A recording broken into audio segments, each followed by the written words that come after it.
بسم الله الرحمن الرحيم. شقة في منطقة توسن اسكندرية، تاني نمرة من الشارع 10 مستشارين، شقة 120 متر، تشطيب أول ساكن، عداد كهرباء، عداد مية، والغاز موجود في العمارة على التوصيل. ده الريسبشن بتاعنا اهو، الشقة ما شاء الله عليها. دي مكتبة للشاشة، ده عندنا جنب السري دي بلكونة على الشارع. الشقة كلها رموتين.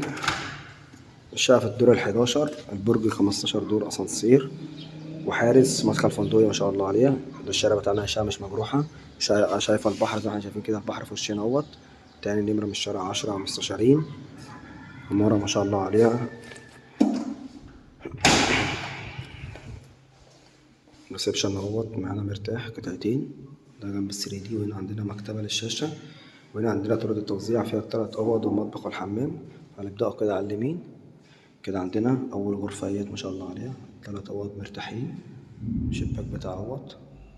عندنا هنا الأوضة التانية برضو، الشقة كلها رموتين زي ما احنا شايفين كده. الأوضة ما شاء الله عليها اهيت، الأوضة دي 4.5 في 3 مرتاحة، شيل أوضة نوم مرتاحة معانا، والطرق كلها جبسن بورد زي ما احنا شايفين كده.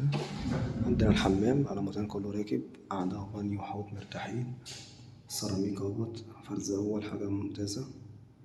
حمام مساحته كويسة جدا زي ما احنا شايفين، قعدة وبانيو والحوض مرتاحين. عندنا هنا المطبخ بتاعنا، هنا مكان البوتاجاز، وهناك التلاجة والغسالة تحت الرخامة. مطبخ ما شاء الله عليه، يشيل جميع الأجهزة معانا مرتاحة. عندنا دي الأوضة التالتة على الشارع، زي ما احنا شايفين 3 أوض مرتاحين وريسبشن ومطبخ حمام. شقة مش محتاجة أي كلام خالص، عداد الكهرباء والمية والغاز موجود في العمارة، أسانسير، حارس، اتحاد ملاك، تسلسل ملكية وحصة في الأرض. شقة خطوات لفتح الله والحي وبيتك وجميع الخدمات المدارس. مكانها ممتاز جدا، ربنا يبارك لصاحب النصيب إن شاء الله. السلام عليكم ورحمة الله وبركاته.